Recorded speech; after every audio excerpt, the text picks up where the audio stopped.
안녕하세요. 프라우드 코리아입니다. 중국에 대한 세계인들의 반중 정서가 날이 갈수록 심해지고 있습니다. 베이징 올림픽으로 인해 중국의 실체를 알게 되자 중국을 제외한 모든 국가들은 중국의 이번 행태에 대해 황당함을 경험하고 있죠. 그 중에서 특히나 중국에 대해 안 좋은 시선을 보이고 있는 국가가 있는데요. 바로 헝가리입니다. 최근 헝가리 유력 언론에 따르면 올림픽 동안 퍼진 심각한 반중 정서 때문에 중국인들은 헝가리 거리 내에서 중국어로 대화를 하지 못할 정도라고 합니다.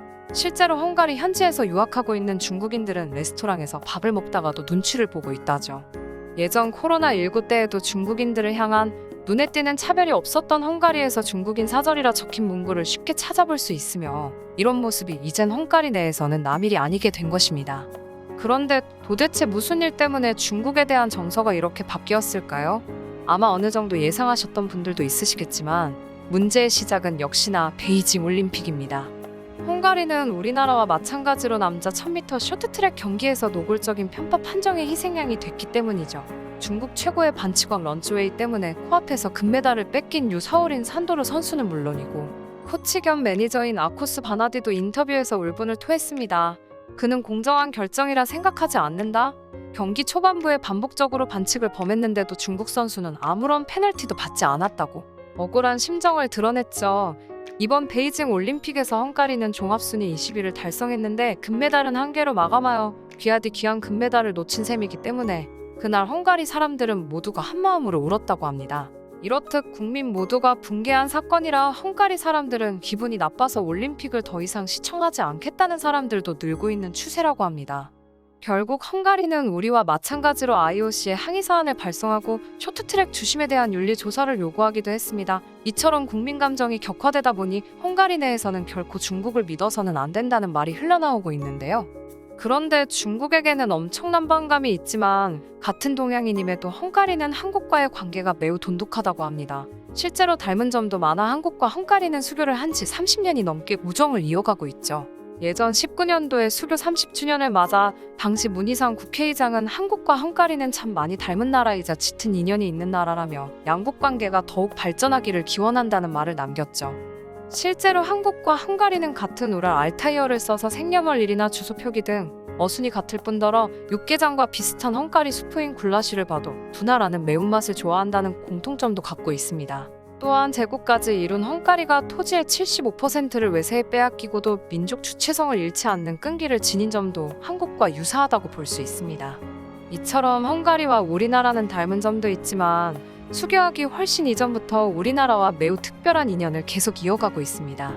애국가를 작곡한 아닉테 선생은 헝가리가 자랑하는 음악가 졸탄 코다이의 제자로 수학했으며 헝가리인 마자르는 항일 무장독립운동 단체인 의열단에서 대한 독립에 기여하기도 했죠.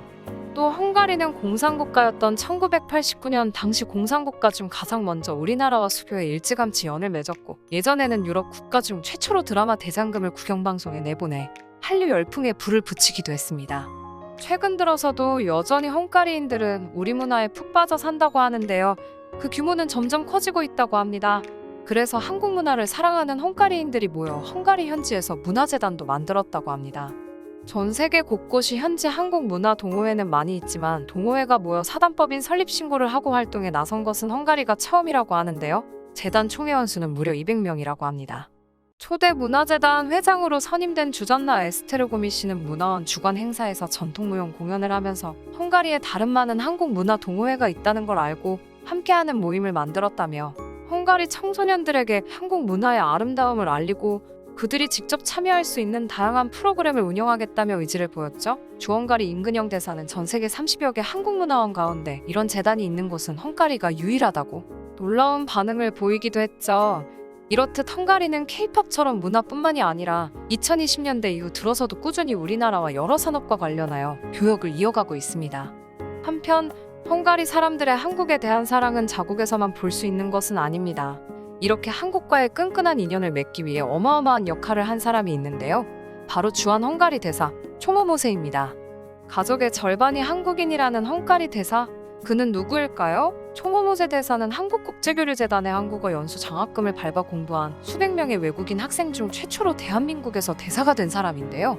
서울 용산구 주한 헝가리 대사관에서 만난 모세초모 대사의 한국 사랑은 남다르기로 유명합니다. 그는 한국어를 배우기 위해 20여 년 전 한국을 처음 찾았는데 그 후로 거의 매년 한국과 헝가리를 오갔다고 합니다.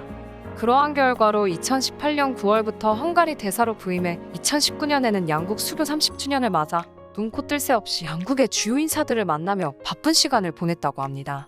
사실 헝가리는 동유럽 국가 중 처음으로 한국과 수교를 맞은 곳이라 서로에게 더 의미가 크기도 했죠. 초모모세 대사는 정말 독립운동을 하는 마음으로 한국에 왔고 30주년 기념으로 많은 성과를 만들고 싶었다고 언급했는데요. 최근엔 9월 말부터 시작된 한국과 헝가리와의 관계 120주년을 기념해 한반도 헝가리 관계사 희귀 사진집도 펴냈다고 합니다. 이 사람 정말 한국의 진심이죠? 사실 초모 대사의 원래 전공은 역사학, 국제정치학이었다고 합니다. 그런데 1990년대만 해도 헝가리에는 한국 역사 관련 정보는 거의 없었는데요. 또한 당시 헝가리에는 한국학과가 없었기 때문에 한국 역사를 제대로 공부하기 위해 한국어를 먼저 배우기 시작했다고 합니다. 그리고 초모 대사는 본인이 직접 가족의 반이 한국인이라고 소개했는데요. 초모 대사의 아들 셋은 모두 한국에서 유치원과 학교에 다니고 있는데 그는 아이들이 외국인 학교가 아닌 일반 학교에 다니며 모두 자신보다 한국어를 잘한다고 기분 좋아했죠. 이처럼 초모 대사는 헝가리와 한국을 잇는 역할을 톡톡히 하는 중입니다.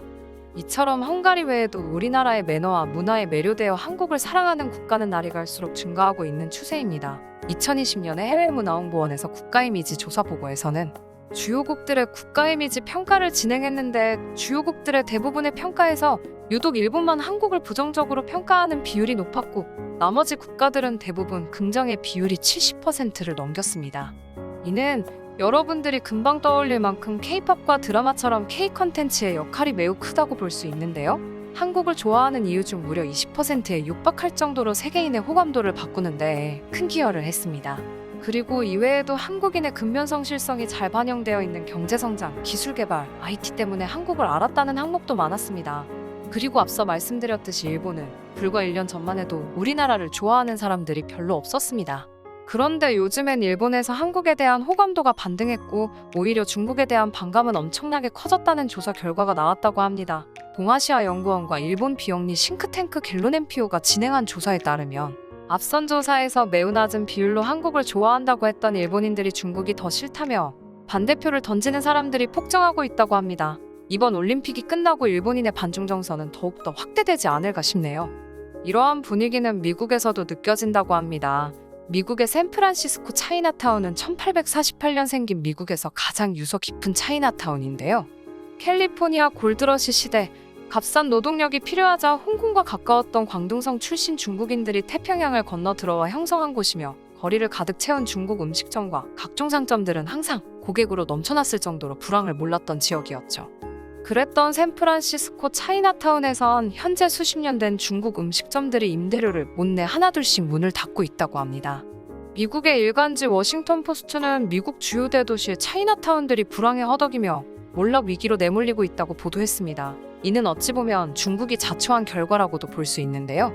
미국과의 무역 갈등 외에도 코로나19로 인한 팬데믹으로 코로나19는 중국이다 라는 등식이 일반화되면서 반중 정서는 극에 달한 것이죠. 지난해에는 미국뿐만 아니라 유럽 등 서방 전역에서 중국 때문에 외형만 보고 시비를 거는 사람들이 있을 정도라고 합니다. 그러나 다행히게도 우리나라는 코로나 팬데믹 이후에 BTS 그리고 오징어 게임 등 꾸준히 한국이라는 브랜드를 서방에 널리 알렸기에 중국 때문에 동양인이 싫지만 한국은 꼭 가보고 싶다는 사람들은 날이 갈수록 증가하여 요즘에는 한국 여행 대기 수요가 엄청나게 많다고 합니다. 즉 최근 들어 한국과 중국의 국가 브랜드는 극명하게 나뉘고 있다는 것입니다. 중국이 아무리 GDP 순위가 높다 하더라도 세계에 대한 이미지는 원래도 안 좋았지만 이젠 한국을 절대 따라잡을 수 없는 수준까지 가게 된 것이죠. 이처럼 국가에 대한 이미지는 매우 중요하다고 볼 수 있는데요. 한국이 꾸준히 다방면에서 성장을 이어간다면 중국 때문에 더러워진 동양의 이미지를 바꿀 수 있지 않을까 생각됩니다. 여러분은 어떠신가요? 시청해주셔서 감사합니다. 구독과 좋아요, 그리고 알람 설정 부탁드립니다.